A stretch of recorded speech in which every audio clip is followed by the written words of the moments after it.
सतगुरुदेव की जय।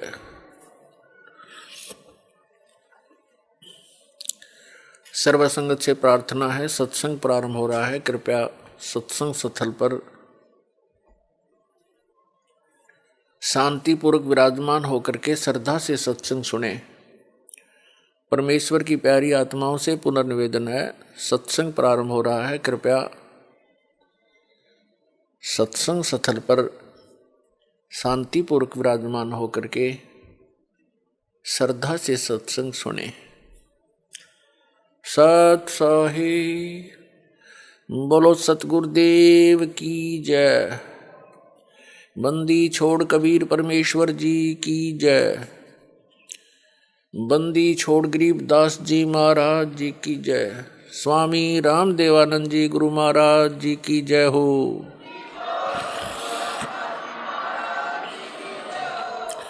गरीब नमो नमो सतपुरुष को नमस्कार, गुरु की नहीं। सुर नर मुनि जन साधुआं संतों सर्वस दी नहीं। सतगुरु साहेब संत सब दंडोतम प्रणाम। आगे पीछे मध्य हुए तिनको जा कुर्बान। नराकार निर्विषम काल जाल भयभंजनम। निर्लेपम निज निर्गुणम अकल अनुपवेशुंदनम। सोहम सुरति समापतम सकल समाना निर्तल। उज्ज्वल हिरंबर हरदमम बेपरवाह अथाह वार पार नहीं मध्यतम। ग्रीब जो सुमर सिद्ध होई गणनायक गलता ना। करो अनुग्रह सोई पारस पद परवाना। आदि गणेश मनाऊं गणनायक देवन देवा। चरण कमल लो लाऊं आदंत करूं सेवा।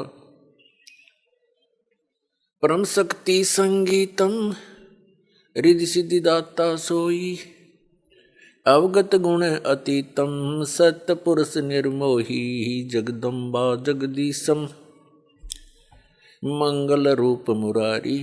तन मन अर्पों शीसम भक्ति मुक्ति भंडारी। सुर नर मुनि जन ध्यावे ब्रह्मा विष्णु महेशा। शेष सहस मुख गावे पूजय आदि गणेशा। इंद्र कुबेर सरीखा वरुण धर्म राय ध्यावे। समर्थ जीवन जी का मन इच्छा फल पावे। 33 कोटि आधारा ध्यावे सहस 88। उतरे बहुजल पारा कट है यम की फांसी। 33 कोटि आधारा ध्यावे सहस 88। उतरे भवजल पारा कट है यम की फांसी। कर जोरूं विनती करूं धरूं चरण पर शीस। गुरु जी राम देवानंद जी महाराज ने दियो नाम बख्शीश। कोटि कोटि सिजदा करूं कोटि कोटि प्रणाम।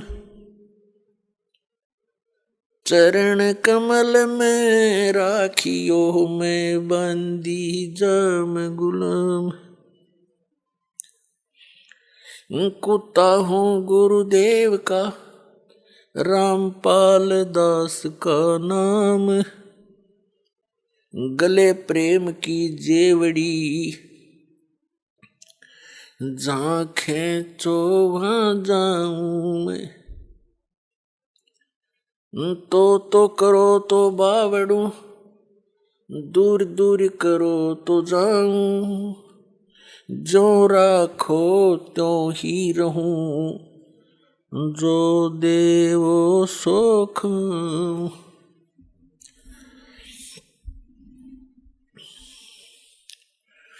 परम पिता परमात्मा पूर्ण ब्रह्म सर्व सृष्टि रचनहार कबीर परमेश्वर जी की असीम कृपा से आप सभी पुण्यात्माएं सत्संग सुनने के लिए उपस्थित हुए।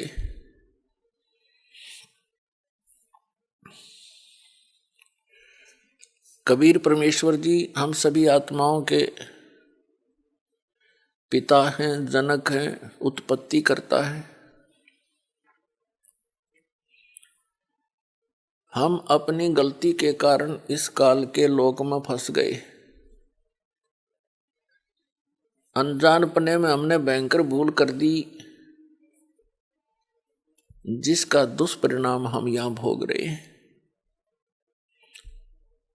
हम इतनी गंदी जिंदगी जी रहे होते हैं, मनुष्य जीवन में भी हम महाकष्टों को झेलते हुए आगे बढ़ रहे होते हैं। मनुष्य जीवन के अतिरिक्त अन्य प्राणियों के शरीरों को देखने से ही पता चल जाता है वो कितने कष्ट को झेल रहे हैं। फिर भी हम कभी ये सोचते नहीं कि ऐसा क्यों हो रहा है। कभी किसी के यहाँ कोई घटना घट जाती है, कोई व्यक्ति की मृत्यु हो जाती है, उस समय उस परिवार के अंदर जो कहर टूटता है, हाहाकार मच जाती है, पागलों की तरह टक्कर मारते हैं उसके वियोग में। कुछ क्षण के लिए ही वहां जाने वालों को भी थोड़ी बहुत याद बनती है कि सचमुच ये क्या जीवन है। कल तक ये व्यक्ति सब कुछ अपना माने बैठा था और अब ये चला गया, इसका क्या है। कुछ देर के बाद हमें फिर अंदर से ऐसा दबाव आता है, हम अधिक समय इस पर सोच नहीं सकते। और जिन महापुरुषों ने इस पर सोचा, उन्होंने इससे बचने के लिए, जरा और मरण से छुटकारे के लिए प्रयत्न भी किए, तो संत के अभाव से, सतगुरु के अभाव से, तत्वज्ञान के अभाव से उन्होंने घर भी त्याग दिए, जंगल के अंदर घास फूस खाकर भी निर्वाह किया। परंतु यहाँ के भगवान, यहाँ के स्वामी, यहाँ के मालिक इस ब्रह्म ने, ज्योत स्वरूपी काल निरंजन ने उनको रास्ता नहीं दिया। घर त्याग कर जंगल में चले गए, गलत साधनाएं करते रहे, सिद्धियां प्राप्त हो गई। सिद्धियां प्राप्त हो जाने से वो प्राणी फिर किसी को बद्दुआ देता है, उसका भी प्रभाव स्पष्ट नजर आता है। किसी को आशीर्वाद देता है, वो भी फल जाता है। जिस कारण से वो व्यक्ति इन सिद्धियों को प्राप्त करके प्रभु बन बैठता है, प्रभु प्राप्ति का रास्ता भूल जाता है।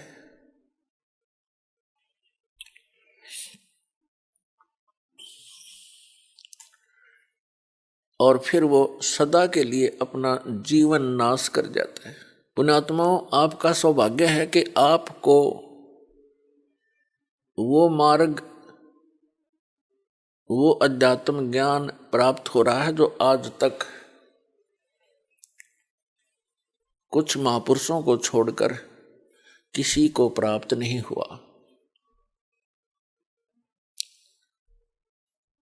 पुण्यात्माओं, परमात्मा प्राप्ति की लगन इस आत्मा को उसी समय लग गई थी जब वो भगवान से दूर हुए थे। क्योंकि जो सुख हमें सतलोक के अंदर था वो नहीं रहा, और हम फिर उस सुख की नकल यहां इस काल के लोक में खोज रहे हैं, उसकी नकल कर रहे हैं। निर्धन सोचता है धनवान सुखी, धनवान सोचते हैं राजा सुखी।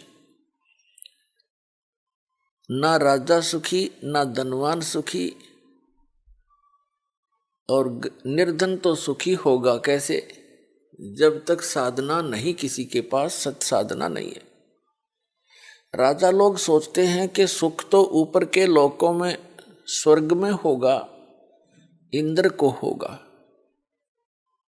इंद्र महादुखी, स्वर्ग का राजा इंद्र कहलाता है।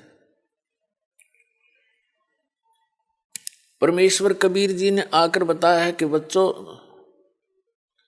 तुम नमक के बोरे में बूरा का टेस्ट खोज रहे हो, कभी नहीं मिल सकता। बूरा का टेस्ट तो बूरा के बोरे में ही मिलेगा, चीनी के बोरे में मिलेगा। वो सुख सागर, वो चीनी का बोरा सतलोक है, जहां आप रहा करते थे। आप गलती से नमक के बोरे में गिर गए हो, आपको चीनी और नमक और बूरा के बोरे का एक जैसा ही कलर, एक जैसा ही सब कुछ नजर आता है, लेकिन उसके आनंद और टेस्ट में दिन रात का अंतर है। कबीर साहब कहते हैं, भाई तन दर सुखिया कोई न देखा, जो देखा सो दुखिया हो। उदय अस्त की बात करते हैं, मन सबका किया विवेका हो। सबका किया विवेका हो। तंदर सुखिया कोई न देखा, जो देखा सो दुखिया हो। उदय अस्त की बात करते हैं, मैंने सबका किया विवेका हो। सबका किया विवेका हो। भाई घाटे बाधे सब जग दुखिया, के गृहस्थी बैरागी हो। घाटे बाधे सब जग दुखिया, के गृहस्थी बैरागी हो। सुख देव ने दुख के डर से, गर्भ में माया त्यागी हो। गर्भ में माया त्यागी हो। तंदर सुखिया कोई न देखा, जो देखा सो दुखिया हो। उदय अस्त की बात करते हैं, मन सबका किया विवेका हो। सबका किया विवेका हो। जंगम दुखिया योगी दुखिया, तपस्वी को दुख दूना हो। भाई जंगम दुखिया, जोगी ही दुखिया, तपस्वी को दुख दूना हो। आशा तृष्णा सब में व्यापे, कोई महल न सुना हो। कोई महल न सुना हो। तंदर सुखिया जो देखा सो दुखिया हो। उदय अस्त की बात करते हैं, मन सबका किया विवेका हो। सबका किया विवेका हो। भाई साच कहूं तो यो जग ना माने, पर झूठ कही ना जाई हो। साच कहूं तो जग ना माने, पर झूठ कही ना जाई हो। ये ब्रह्मा विष्णु शिव जी दुखिया, जिन ये राह चलाई हो। जिन ये राह चलाई हो। तंदर सुखिया कोई न देखा, जो देखा सो दुखिया हो। उदय अस्त की बात करते हैं, मन सबका किया विवेका हो। सबका किया विवेका हो। भाई सुरपति दुखिया भूपति दुखिया, रंक दुखी बपरीती हो। सुरपति दुखिया भूपति दुखिया, रंक दुखी बपरीती हो। कहे कबीर और सब दुखिया, एक संत सुखी मन जीती हो। एक संत सुखी मन जीती हो। तंदर सुखिया कोई न देखा, जो देखा सो दुखिया हो। उदय अस्त की बात करते हैं, मन सबका किया विवेका हो। सबका किया विवेक का हो। भाई सुरपति दुखिया भूपति दुखिया, रंक दुखी बपरीती हो। सुरपति दुखिया भूपति दुखिया, रंक दुखी बपरीती हो। कहे कबीर और सब दुखिया, एक संत सुखी मन जीती हो। संत सुखी मन जीती हो, तंदर सुखिया कोई न देखा। जो देखा सो दुखिया हो। उदय अस्त की बात करते हैं, मन सबका किया विवेक का हो। सबका किया विवेक हो। पुण्यात्माओं, बहुत कहर का जीवन जी रहे हो आप, लेकिन कोई विकल्प हमारे सामने नजर नहीं आवा था। जितने भी संत थे, महात्मा, ऋषि और महंत थे, महर्षि आचार्य शंकराचार्य थे, ये सभी भ्रमित थे। इनके पास यथार्थ ज्ञान नहीं था। इनका उद्देश्य गलत नहीं था बेचारों का, ये पुण्य आत्मा है। इनका उद्देश्य यही था कि हम जीवों का कल्याण करें। तो परमात्मा कहते हैं जीवों का कल्याण केवल वही कर सकता है जिसके पास साधना ठीक हो। अब जिसके पास औषधि है नहीं और डॉक्टर की दुकान खोल ली गलत औषधि रख के, तो उसका उद्देश्य भले ही रोग नाश करने का हो, लेकिन तो दूना दुख बढ़ा दिया उसने। तो अभी तक ये सभी संत महंत आचार्य शंकराचार्य ऋषि महात्मा ये बेचारे उद्देश्य ठीक लेकर चले थे कि हम भगवान के विषय में जानकारी दे। इनको आप पता नहीं था। कबीर परमात्मा कहते हैं बीजक की बाता कहें और बीजक ना ही पास, औरों को उपदेश करें। आप भी जाओगे निराश, तो बगैर ज्ञान के हम इन संतों ऋषियों को महर्षियों को परमात्मा प्राप्त आत्मा मान कर इनके चिपके रहे। इनको स्वयं मालूम नहीं था वास्तविकता क्या है। दंत कथा लोक वेद सुना सुनाया ज्ञान से ही एक दूसरे को सुनाते रहे। परमात्मा को ये निराकार बतावे। आज तक किसी का विधान देख लो, किसी ऋषि महर्षि आचार्य शंकराचार्य, और ये शंकराचार्यों का तो आपने दिखाया, आपको दिखाई दिया दास ने, इनका कोई सिर पैर है नहीं। कभी कहते हैं ये आत्मा ही परमात्मा है, अयम आत्मा ब्रह्म, फिर कह राम कृष्ण की भक्ति करो, शंकर की भक्ति करो, विष्णु जी की भक्ति करो। जब आत्मा ब्रह्म है तो विष्णु जी फिर भगवान क्यों करोगे? जब आत्मा परमात्मा होगी तो विष्णु जी की भक्ति की क्या आवश्यकता रहेगी? इसके विषय में सूक्ष्म वेद में कहा कि माला घाल हुए हैं मुक्ता, गल में माला पैर कहीं न सोचा हम महात्मा बन गए। कहते हैं सटदल उवा बाई बकदा, ये उवा बाई बक रहे थे। किसी भी संत पंथ के विचार देख ले, दास ने आपके रूबरू कर दिए और सभी परमात्मा को निराकार बताते। सतलोक को जो सतलोक की महिमा गाते हैं वो कहते हैं वहां प्रकाश ही प्रकाश है, कुछ है ही नहीं। तो ये संत उद्देश्य लेकर चले थे कि हम ज्ञान सुनावा, जीव को मुक्ति दिलावे, लेकिन काल के जाल में गहरे फंसा गए। गुरुआं गाम बिगाड़े, संतो गुरुआं गाम बिगाड़े, ऐसे कर्म जीव कला दिए, ईब जड़े नहीं जाड़े। इन्हें तो और बैठा बैठा दिया।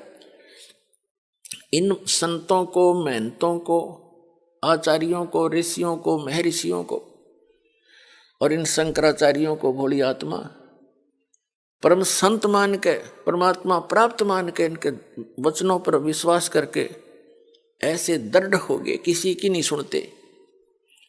देख कैसा गहरा जाल और फंसा दिया इन्हें।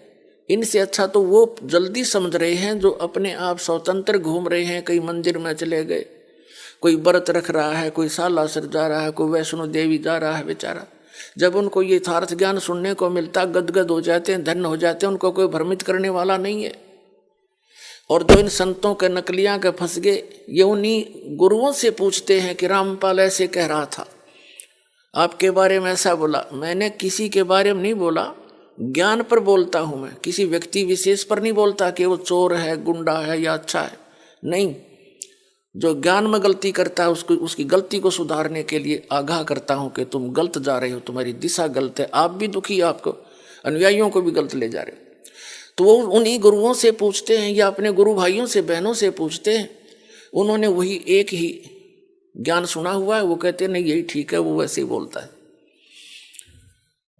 कोई बात हुई, ये भक्त आत्मा इतना पैसा लगा रहे हैं आपके लिए, टीवी चैनलों पर सीडी बनाकर, पुस्तक बनाकर भेज रहे हैं, ये वैसे ही कर रहे हैं। कोई मूर्ख है हम? हमें पता लग गया, इस दास को पता लग गया है कि ये रास्ता गलत है आप सभी का, और नहीं है तो विवेचन करना चाहिए। अगर मैं गलत बता रहा हूं, सोचो इसके ऊपर कि कितना गलत है इसका, कितना ठीक है। और फिर यदि ठीक है, ठीक तो है ये, तो आप भी अपनी दिशा बदलो। तो पुण्यात्माओं, परमात्मा बताते हैं कि जहां तुम रह रहे हो ये बहुत भयंकर स्थान है, यहां पर कोई जीव सुखी नहीं है, और वो परमात्मा हमारे लिए भटक रहे हैं, आपके लिए भटक रहे हैं वो परमात्मा, या काल के लोक में आके अपना रूप छुपा कर आते हैं। और काल समझ नहीं पाता कि ये सचमुच कोई दूसरे लोक से आया प्राणी है। जैसे परमात्मा है, वो तो प्राणी तो नहीं कह सकते उनको। कबीर भगवान कैसे लीला की, एक कमल के फूल पर विराजमान हुए काशी शहर में, वहां से एक नीरोनीमा नाम के जुलाहा घर ले गए,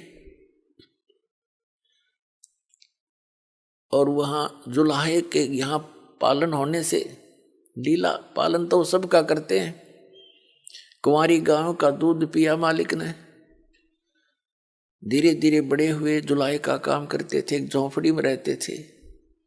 600 वर्ष पहले जुलाहों की क्या स्थिति होती थी, अछूत माने जाते थे। वहां बैठकर लीला करी, कोई पहचान ना ले काल का दूत। और काल को भी असमंजस होगी कि भगवान होता तेनो थोड़ा रहता यो। आपके लिए परमात्मा कहते 100 छल सीधर मैं करूं अपने जन के काज। आप उसके जन हो, आप उसके बेटा बेटी हो, आप बहुत दुखी हो, ये आपका कद समझ में आवेगी। वह कौन सी भाषा बोली जा जो आपको समझ में आ जा। अब ये लास्ट भाषा है जो अब सुनाई जा रही है इस कलयुग में। अब भी नहीं समझ पाओगे तो फिर आपका कद्दे समझ में नहीं आवे, फिर तो बुरा हाल होगा आपका।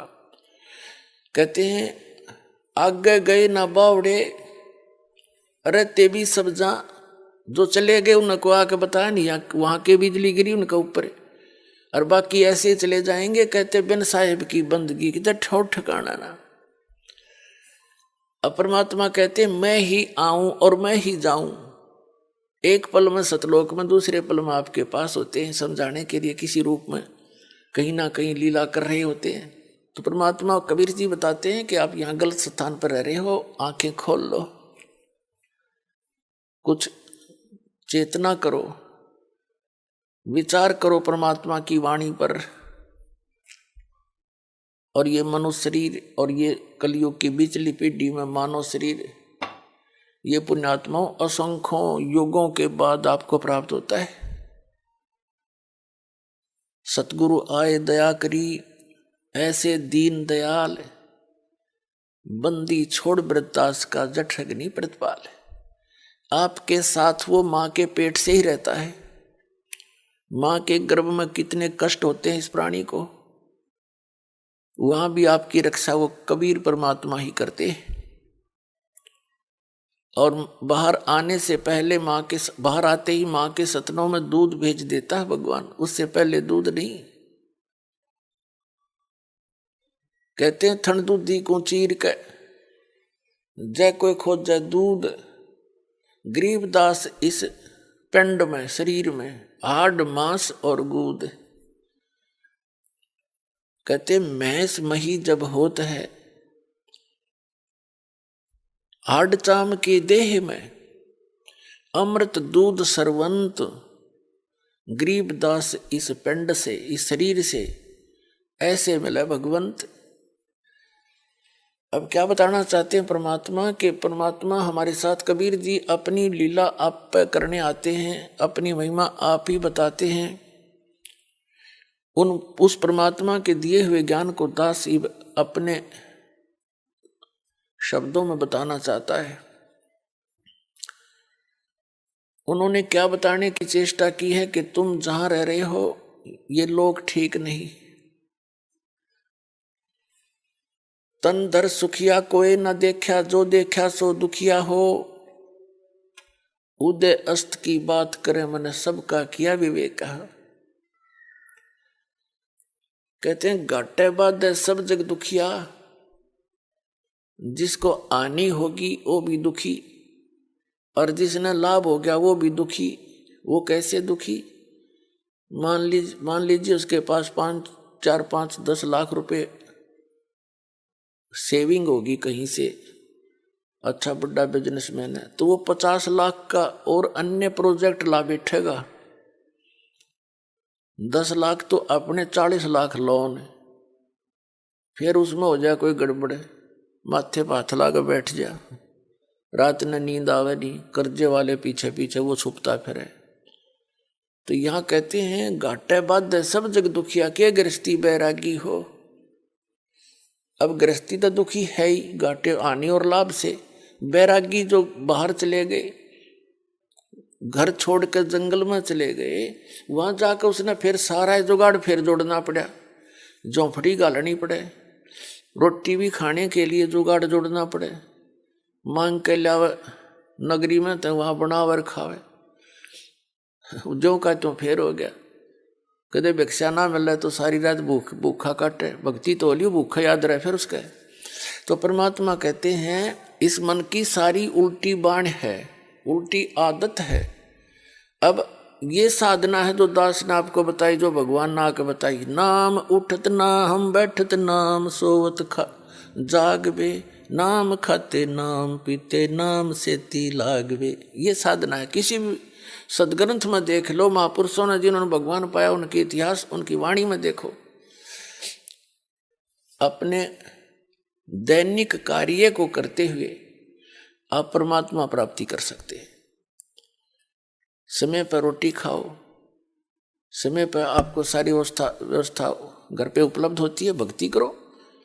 जंगल में जाने से,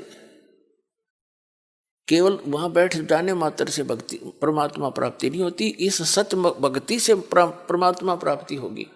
उसने चाहे जंगल में बैठ के कर लो, चाहे घर में कर लो। ये साधना जो दास बता रहा है, इससे मोक्ष होगा। तो क्या बताते हैं परमात्मा के, जंगम दुखिया जोगी दुखिया, तपस्वी को दुख दूना हो, और आशा तृष्णा सब में व्यापे, कोई मैल ना सुना हो। यानी सबके अंदर यह आशा तृष्णा घर किए हुए है। जैसे तपस्वी को दुख दूना क्यों होता है कि पहले तो सारा जीवन कष्ट उठावे, तपस्या कर करके शरीर के साथ संघर्ष करता है, अगले जन्म में वो राजा हो जाता है। तप से राज मदमानम, जन्म तीसरे शुक्र समानम। पहले तो उसने भक्ति समय में, भक्ति काल के अंदर कष्ट उठाया, फिर राजा बन गया। राजा आप जी ने सुखी दिखाई देता, वो सपने में सुख नहीं राजा को। क्योंकि कबीर साहब कहते हैं झूठे सुख को सुख कहे, ये मान रहा मनमोद, ये सकल चबीना काल का, कुछ मुख में कुछ गोद। राजा को सुख नहीं है, या भूल मत करना। लेकिन हम अज्ञानता के कारण इन राजाओं के पीछे भागते रहे। ये आप भिखारी हैं, आपसे टैक्स लेते हैं, जब ये ठाठ करते हैं और ये विष खाते हैं, ये आपसे टैक्स लेकर उसको बकवाद करते हैं। अगले जन्म में कहते शुक्र सवानम, कुत्ते गधे और सुअर की योनि प्राप्त करता। वो तपस्वी राजा बना, राजा के अंदर अभिमान अहंकार होता है, ना जाने कितने जुल्म कर जाता है, और फिर वो अगले जन्म में गधे और कुत्ते की योनि में जाता है। क्या पाया इसमें? तो जो साधना ये दास आपको बताने जा रहा है, जो परमात्मा ने बताई है, उन महापुरुषों के अनुभव में भी यही लिखा पाया है जिन्होंने परमात्मा सीधे आकर मिले थे। तो उसी साधना से आप जी का मोक्ष होगा। और कोई भक्ति विधि नहीं है इस पृथ्वी पे जिससे आप छुटकारा पा सके। छोटी मोटी राहत, स्वर्ग में चले गए, कुछ दिन रहे वहां, अपने पुण्य समाप्त किए, फिर नरक में जाना ही कंपलसरी है। यहाँ की ऐसी विधि है, परंपरा है। फिर बताते हैं कि साच कहूं तो जग नहीं माने, और झूठ कही ना जाई हो, ब्रह्मा विष्णु ये शिव जी दुखिया, जिन ये राह चलाई है। इन ब्रह्मा विष्णु महेश की के इतिहास देख लो आप, इनको एक पल का भी सुख नहीं। वही विष्णु जी श्री राम रूप में आए थे, विवाह हुआ, विवाह होते ही वनवास हुआ, वनवास होते ही सीता का अपहरण हुआ, रावण गे लट्ठम लट्ठा, लाखों करोड़ों व्यक्ति मारे गए। जब तब सीता को छुटवा कर लाए, आने के कुछ दिन के बाद ही उसको घर से निकाल दिया किसी आम व्यक्ति के कहने तय। यह सब की बुद्धि काल के हाथ में है और संस्कार वश बंधी पड़ी है। नारद जी ने श्राप दे दिया विष्णु जी को कि तू एक जीवन अपने पत्नी के वियोग में जीवेगा। फिर ये भगवान खा करे, जब नारद का वो श्राप इसके ऊपर असर कर गया, ये काहे के भगवान फिर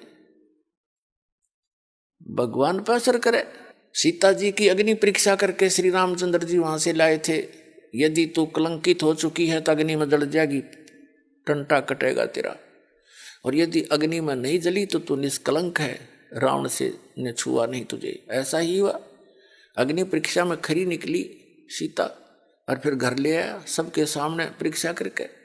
एक धोबी ने कह दिया चंद वर्षों के बाद, अपनी धोबन ने पीटा था, कहने लगा मैं राम दशरथ के बेटे जैसा ना हूं।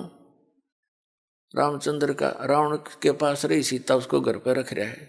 उसकी पत्नी 2 दिन घर से लड़कर बाहर चली गई थी अपने मायके, तो उसको कूट रहा था और कह रहा था कि मैं रामचंद्र जैसा ना हूं, दशरथ के बेटे कैसा। कि 10-12 वर्ष रावण की पास रही, फिर घर पर रख ली, जब भेज दूंगा तेरे घर पे। वह बात रामचंद्र जी ने सुन ली। इस बात पर सीता काट दी, लोग मेरी निंदा कर रहे हैं। संत कहते हैं लोक लाज ना कीजिए, निर्भय हो रही है। अपनी सच्चाई पर दृढ़ रहना चाहिए था, कहते जाओ लोगों का क्या कहने का, जितनी मुंह उतनी बातें। तो क्या फैसला लिया उसने, अपनी गर्भवती पत्नी को घर से निकाल दिया और उस नाम पूजे। आप पर सुखी नहीं हो राम, जिसकी पत्नी बालक कहीं पर किसी ऋषि के यहाँ आश्रम में पल रहे हैं और वो राजा बना बैठा है, सपने में भी सुख नहीं उस व्यक्ति को, चाहे कितनी बात बनावे। फिर वही श्री कृष्ण रूप में आए विष्णु जी। श्री कृष्ण जी का इतिहास देख लो, लट्ठम लट्ठा जेल में जन्म हुआ, मम्मा शत्रु हो गया, कभी जरासिंह कभी शिशुपाल, रोज झगड़े रहे। इस उद्देश्य से उन्होंने मथुरा को त्याग कर एक बहुत कोने में जाकर समुद्र के बीच में टापू सेलेक्ट किया। इन दुष्टों के झगड़े से बचाव के लिए कहते हैं राड से बाढ़ अच्छी। वहां रहने लगे। उसके वहां क्या दुख हुआ, उनके सामने पूरे यादव कुल 56 करोड़ उनकी जनसंख्या हो चुकी थी, श्री कृष्ण जी के वंशजों की, कुल वालों की। आप पर लड़का मर गए, दुर्वासा ने श्राप दे दिया, श्री कृष्ण तो ही मारे गए, सारे 56 करोड़ यादव कटका मर गए आपस में लड़के। तो पता क्या संरक्षण दिया श्री कृष्ण जी ने उनको। तो परमात्मा कहते हैं साच कहूं तो जग नहीं माने, और झूठ कही ना जाई हो, ये ब्रह्मा विष्णु शिव जी दुखिया, जिन ये राह चलाई हो। श्री देवी भागवत महापुराण के अंदर प्रथम स्कंद में ब्रह्मा जी पूछ रहे विष्णु जी से कि आप भी तपस्या कर रहे हो, मुझे बड़ा हैरानी है, आप तो भगवान हो, ये हो, विश्व पालक हो, सब देवों के देव हो। और विष्णु जी कहता है कि मैं अधिकतर सब तप करता रहता हूँ, तप करके फिर राक्षसों के साथ युद्ध करता हूँ, उनको मारता हूँ, थोड़ा बहुत समय मिला तो कुछ देर लक्ष्मी के साथ सुखपूर्वक व्यतीत कर पाता हूँ। तो परमात्मा कहती है खाक सो के इनको, तो कहने का भाव परमात्मा कहते हैं, साच कहूं तो थारा गले उतरे नहीं। आज से 600 वर्ष पहले ये बात परमात्मा कबीर जी कहा करते, तो दास आज कह रहा है, आज प्रमाण दिखा रहा हूं। ये परमात्मा कबीर जी ने ये मीडिया, ये जो इलेक्ट्रॉनिक सिस्टम बनवाया है, कबीर परमात्मा की देन है या सत्कर मान लियो, या मैन सतर की दिमाग नहीं है कि वैज्ञानिका ने ये बना लियो। ये वैज्ञानिक आड़े ना गड्ढे थे, 4 लाखों वर्ष बीत गए, कुछ ना बना पाए।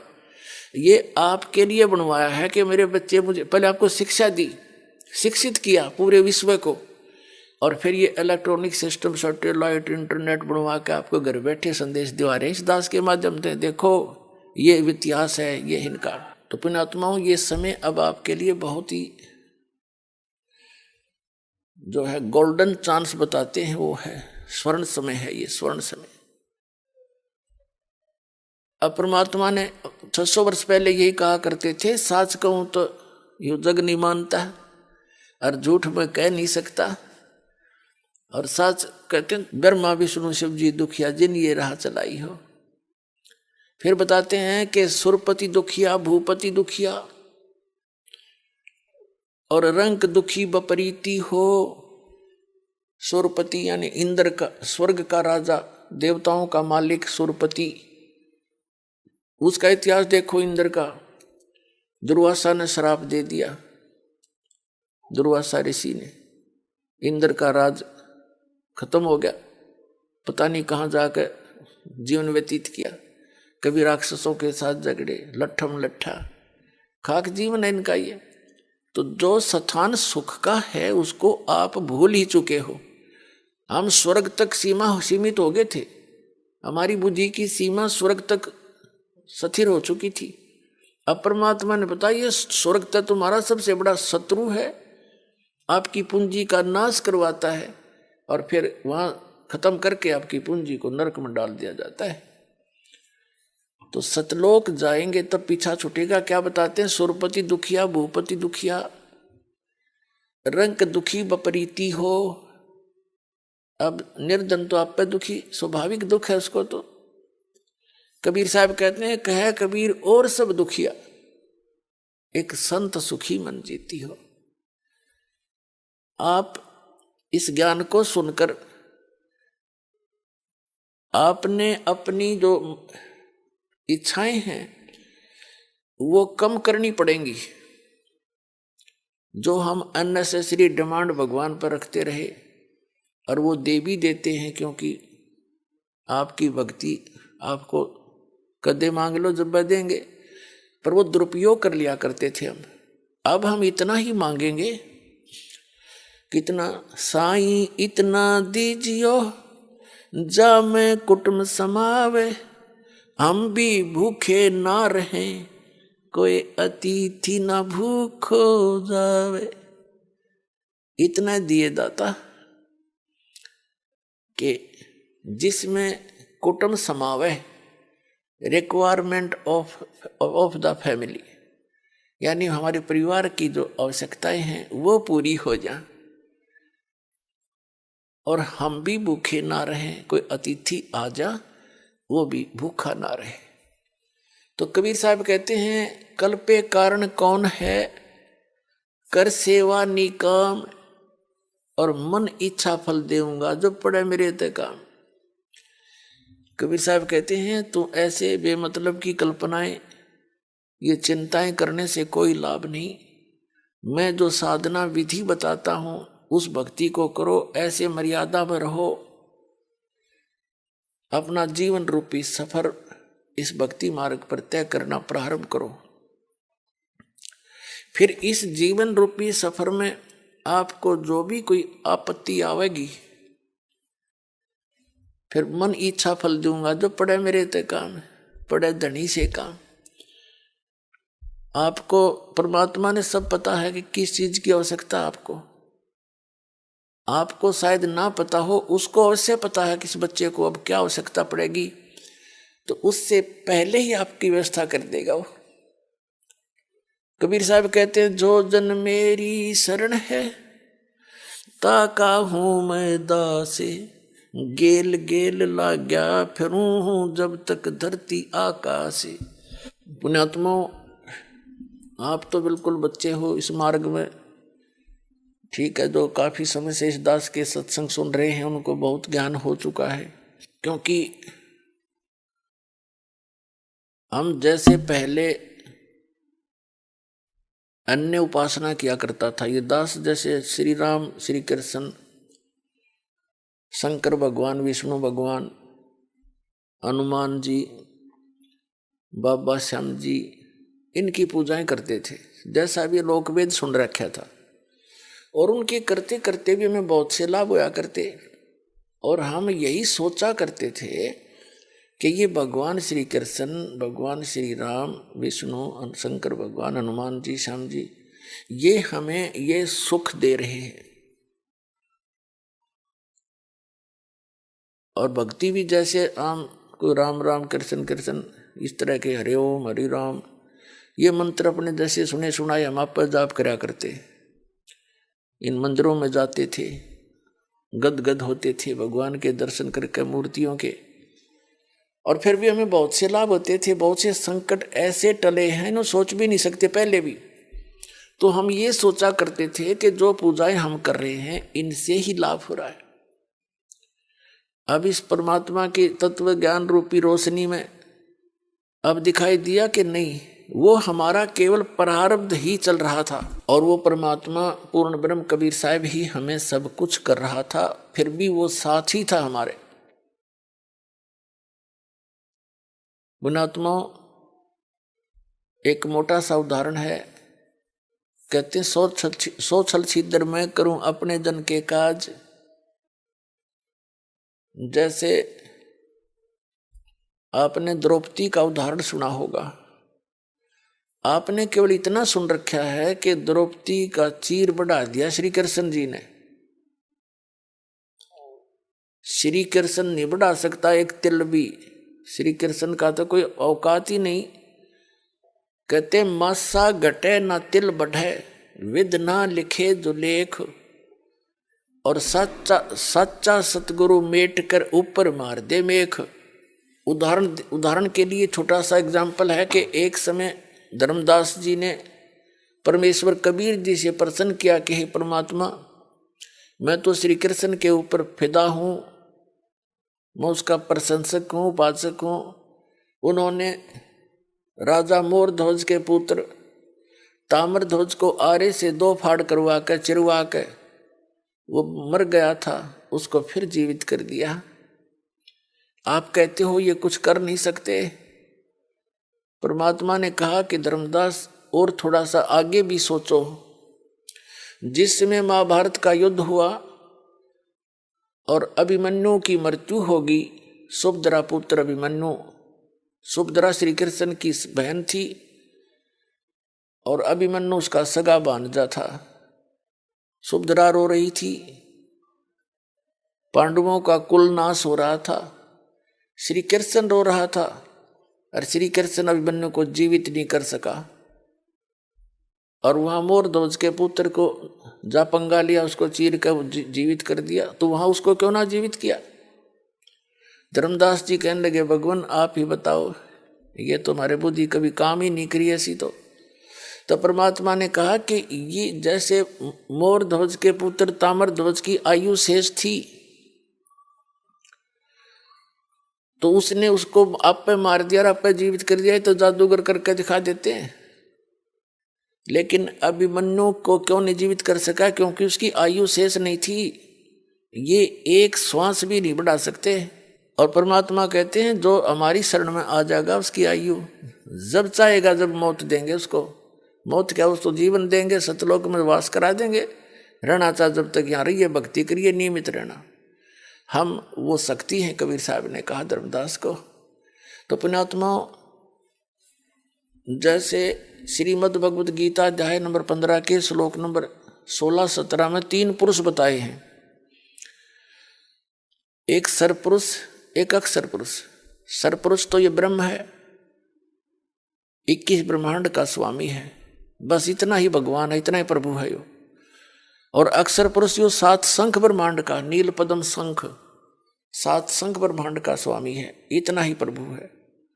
और वो तीसरे नंबर का जो गीता अध्याय नंबर 8 के श्लोक नंबर 1 में अर्जुन ने पूछा कि आप जी ने 7वें अध्याय के 29वें श्लोक में जिस तत्ब्रह्म के बारे में जानकारी दी है, वो तत्ब्रह्म कौन है, क्या है, उसके बारे में 8वें अध्याय के तीसरे श्लोक में गीता जी में गीता ज्ञानदाता कहता है कि वो परम अक्षर ब्रह्म है। गीता ज्ञानदाता से अन्य है वो परम अक्षर ब्रह्म, वो पूर्ण परमात्मा, सत्य पुरुष, पूर्ण ब्रह्म, परम अक्षर पुरुष कहो, परम अक्षर ब्रह्म कहो। तो उसको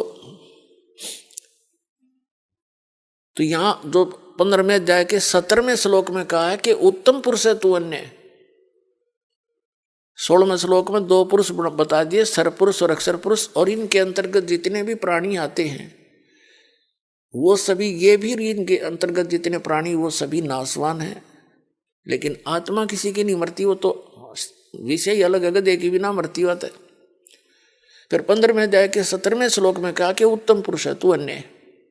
वो श्रेष्ठ भगवान, उत्तम श्रेष्ठ पुरुष माने परमात्मा यानी परम अक्षर पुरुष, वो तो इन दोनों से अन्य है और वही तीनों लोकों में प्रवेश करके सबका धारण पोषण करता है, वो अविनाशी परमात्मा। अब जैसे गीता अध्याय नंबर 15 के श्लोक नंबर 1 में बताया कि ऊर्ध्व मूलम अधः शाखम, ऊपर को जड़ वाला, नीचे को तीनों गुण रूपी शाखा वाला, ये उल्टा लटका हुआ संसार रूपी पीपल का वृक्ष जानो एक उदाहरण रूप में।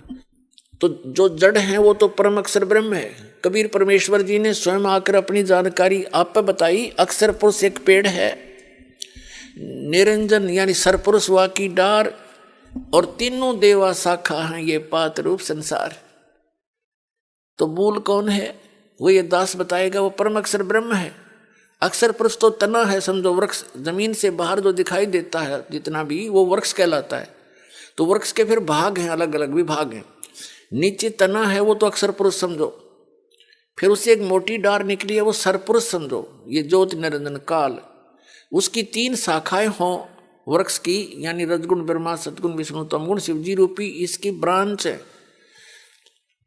और पात रूप संसार। और जो जमीन के अंदर गुप्त है, प्रोक्ष है, वो जड़ है, और जड़ से ही सबको आहार मिलता है।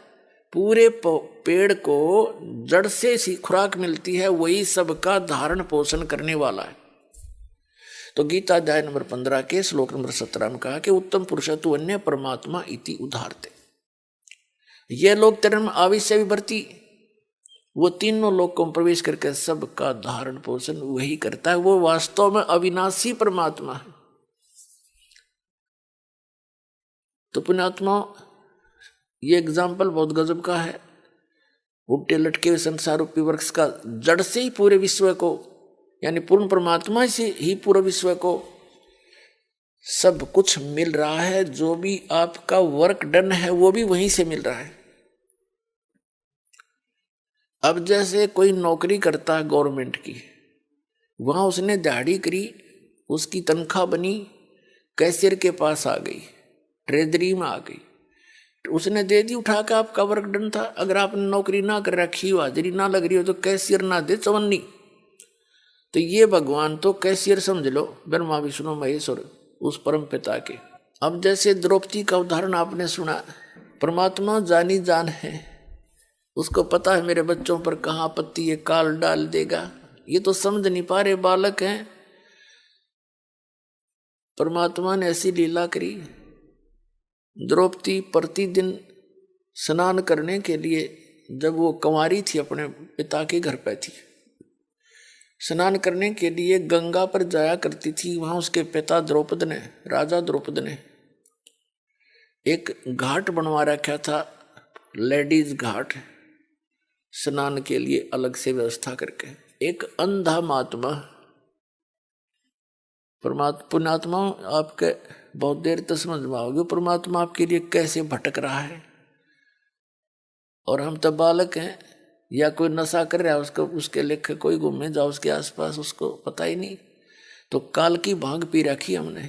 कबीर साहब कहते हैं, कबीर ये माया अटपटी और सब गट आण अड़ी, किस किस न समझाऊं या कुआ भांग पड़ी।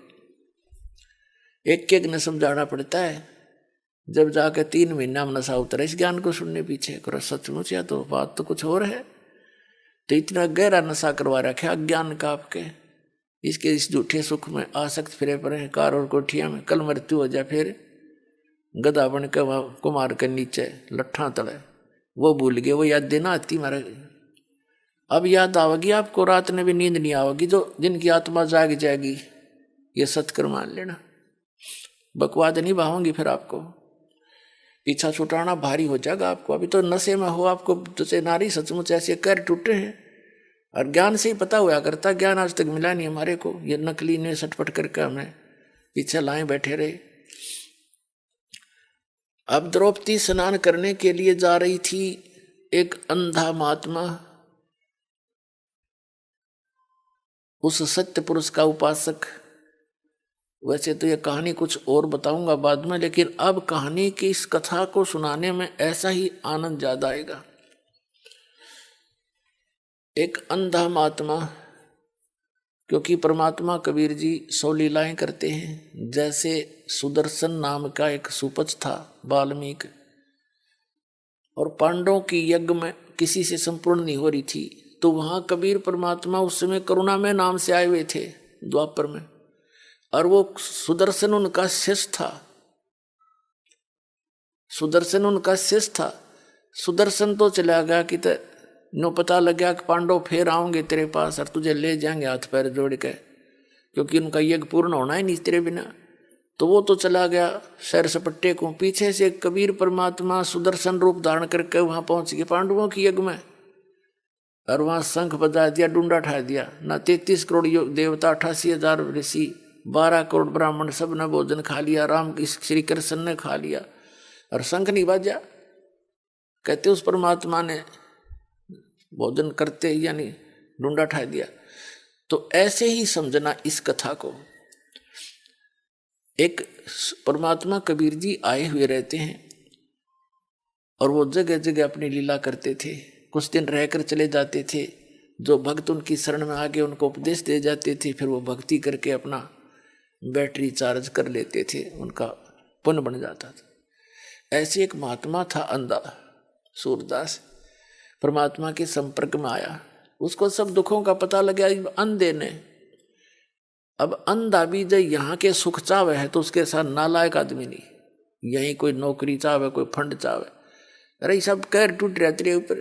तो वो बुद्धिमान व्यक्ति होते हैं, उसने समझ में आ गई कि भाई पिछले जन्म का तो ये दुख आज तैयार कर लिया, मेरे सामने है, और आगे जब भक्ति नहीं करी, सत साधना नहीं की जैसे गुरुजी बता रहे हैं, तो फिर आगे ना मेरा क्या होगा। तो वो पुण्य आत्मा था, उसका कसौटी लगन लग रही थी। तो वहां वो परमात्मा, वो महात्मा अंधा उस पटरी पर चलता चलता दरिया के साथ साथ, और उस घाट के आसपास पहुंच गया। उसको मालूम नहीं कि कोई यहाँ लेडीज घाट है। जिधर पानी आ रहा था घाट से आगे को दरिया का पानी बह रहा था डाउन स्ट्रीम में, उससे 100-200 फुट की दूरी पे उसने सोचा स्नान कर लेता हूं। धीरे धीरे दरिया में उतर गया और वहां स्नान करने लगा। तन पर केवल एक लंगोट था उसके, और कोई कपड़ा शेष नहीं था उस समय। अपनी कुटिया झोपड़ी में और होंगे वहां कुछ नहीं था। तो उसने जब ऐसे मलमल कर नहा रहा था तो उसका लंगोट का रस्सी टूट गई, वो नाड़ा टूट गया और वो नींव वस्त्र हो गया, वो बह गया जल में। उधर से लड़कियां आ रही थी स्नान करने के लिए, आपस में बातें करती हुई, क्योंकि सैकड़ों की संख्या में सहेली आती थी द्रौपदी के साथ में। तो दूर से आवाज सुन गई उसने कि कोई बेबे बहन आ रही हैं लड़कियां, और अवश्य यहाँ कोई जनाना घाट होगा। तो गलत आ गया, और उधर से यह सतिथि होगी उसकी। वो तो एकदम गहरे पानी में चला गया, शर्म का मारा, इतने पानी, और ऐसे ऐसे हाथ मारने लगा। उसने सोचा कोई कपड़ा लत्ता आ जावे, लपेट के बाहर आ जाऊं। अपने आत्माओं, जो पुण्यात्मा होती है ना, जो पूर्व संस्कारी होते हैं, उनको साधु संत भगत दिखाई दे जा, आत्मा गदगद हो जाती है। साधु दर्शन राम का, मुख पर बसे सुहाग, दर्शुनी को होते हैं जिनके पूर्ण भाग। कबीर साहब कहते हैं, कबीर दर्शन साध का, भगत संत का, परमात्मा आवे याद, और लेखे में वाए घड़ी, बाकी का समय बर्बाद। तो जितना समय आपके जीवन का संत भक्त भक्तों के साथ गुजरता है, भगवान की चर्चा में जाता है, वो तो आपका जीवन है। बाकी तो काल का व्यवस्था में व्यर्थ जाता है। द्रौपदी ने देखा महात्मा, सुबह सुबह दर्शन हो गए, बड़ी खुशी मनाई, क्योंकि पूर्व जन्म की पुण्यकर्मी प्राणी थी। उसने सोचा साधु भी नहा रहा है, हम भी पहले स्नान कर लेती हैं, स्नान करके फिर महात्मा से भगवान की चर्चा सुनेंगे। इस दृष्टिकोण से वो नहा रही थी। ना स्नान सुनून करके आध घंटे पानी में कूद काद के वो बाहर निकली। उसने देखा महात्मा चला तो नहीं गया। वो क्या देख रही है कि वो महात्मा जी ऐसे हाथ मार रहा है। उसने ध्यान से देखा, स्नान तो नहीं कर रहा, ये ऐसे क्यों कर रहा है, ऐसे ऐसे जैसे कोई चीज हाथ लग जा। फिर द्रौपदी ने देखा कि ये तो इनके बाहर कोई वस्त्र नहीं, और महात्मा का निवस्त्र है ये। तो लड़की ने सोचा यदि मैं बोलूंगी तो ये शर्म का मारा कहीं आगे ना सरक जाए, और आगे भयंकर दरिया बह रही है और महात्मा मर ना जा। उस लड़की ने एक लंबी लकड़ी, जंगल से लंबी लकड़ी तोड़ी, उसके अपनी साड़ी में थे एक ऐसे इतना चौड़ा टुकड़ा 8-9 इंच का, एक गठ एक बिलात कपड़ा पाड़ा लंगोट के आकार का, और दरिया में बहा दिया। एक महाराज का हाथ लग जाएगा। वो साथ से दूर से निकल गया, उसको दिखाई दे नहीं रहा था, वो ऐसे हाथ मार रहा था। लड़की बोलना नहीं चाहे थी कि लड़की की आवाज से और ज्यादा शर्मिंदा होकर ये आगे खिसका यूं मरिया। भयंकर दरिया बह रही थी। लड़की ने फिर दूसरा फेर पाड़ा टुकड़ा, फिर लकड़ी फिर छोड़ दिया, वो भी दूर से निकल गया लहरों से। 7-8 बार उसने ऐसे क्रिया की, आधे से ज्यादा साड़ी अपनी पाड़ कर डाल दी। अब उसने सोचा बात नहीं बन रही, कोई बात नहीं। उसने लंबी लकड़ी तोड़ी एक, उसके लपेटा दिया लास्ट में, और धीरे धीरे महात्मा के हाथ के आसपास कर दी। उसने एकदम हाथ में उठाया और उसने पकड़ लिया। फिर उसने देखा, क्योंकि अंधे के हाथ आंखों का काम करते हैं, उसने देखा ये कोई आम कपड़ा नहीं है, वैसे स्वाभाविक नहीं है, ये किसी बेटी बहन ने मेरे लिए ही स्पेशल बना के छोड़ा है। उसको पता था कोई आसपास अवश्य होगी, बोल रही थी, अब वो चुप होगी। तब उसने कहा कि हे बेटी, आज तने मेरी इज्जत राखी है, भगवान तेरी इज्जत राखे, तने गणाए दे। कहते हैं साधु बोले सहज सुभा, और जो चाहे सो कर दे। उसने सहज सुभा आशीर्वाद दिया था। अब क्या पुण्यात्मा, कबीर परमात्मा के अध्यात्म ज्ञान सूक्ष्म वेद में तत्व ज्ञान में कहा है कि बैराग नाम है त्याग का 5-25वां। जैसे लोभ मोह, ये अहंकार काम क्रोध जो तुम्हारे 5 हैं, इनको त्यागना तो बड़ा डिफिकल्ट है आपके लिए, क्योंकि ये तो ब्रह्मा विष्णु महेश भी इसके त्यागने में फेल हो गए।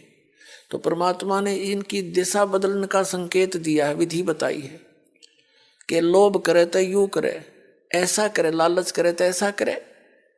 जैसे द्रौपदी के साथ कई नौकरानियां भी साथ थी, और द्रौपदी अपनी नौकरानियों को कह सकती थी कि इस महात्मा के लिए तुम साड़ी पाड़ कर डाल दो। वो सारी की सारी साड़ी भी डाल सकती थी, क्योंकि पता है राजा की लड़की जाते 10 देवगी हमारे को एक के स्थान पर। लेकिन द्रौपदी को पता था कि मैं रोटी खाऊंगी मेरा पेट भरेगा, मैं कोई दान धर्म करूंगी तो मुझे मिलेगा। तो उसने दूसरे को चांस नहीं दिया। इतनी विवेक था उसके अंदर, अपना आप क्रेडिट लिया उसका। अपनी साड़ी, राजा की लड़की की साड़ी कितनी सुंदर होगी, विचार करके देख लो। हम भी अपने बेटा और बेटियों को अपनी आवश्यकता से अधिक सुंदर कपड़े पहनाने की चेष्टा करते हैं, कीमती से कीमती आपसे हम खद्दर का पहने।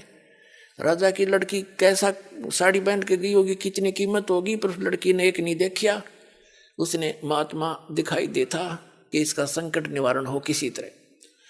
तो ये इसको कहते हैं लालच करे तो ऐसा करे, इधर बदल लो इस सारे ने। और जैसे गुस्सा उठे तो माला ले ले हाथ में, अगले मन देखा तो कैसा ताकतवर है, सुमण कर कितना करेगा, 2 मिनट में सेट हो जाएगी गुस्सा फिर। तो इस तरह हमने इसको सेट करना। अब बातें उस समय तो आई गई हुई। फिर द्रौपदी का विवाह हो गया अर्जुन के साथ। अब पुण्यात्मा एक नियम है कि भक्ति करे बिना आत्मा रह नहीं सकती। जो घना नास्तिक हो गया, घने कर्म फूट रहे जिसके जन्म जन्मांतरों में, और या तुरंत ही कोई पशु योनि से आए हैं, वो तो भक्ति में रुचि रखते नहीं। बाकी 99% मानव शरीरधारी प्राणी भक्ति साधना बिना नहीं रह सकते, चाहे वो किसी धर्म में जन्मया है और कोई ना कोई भगवान क्या क्रिया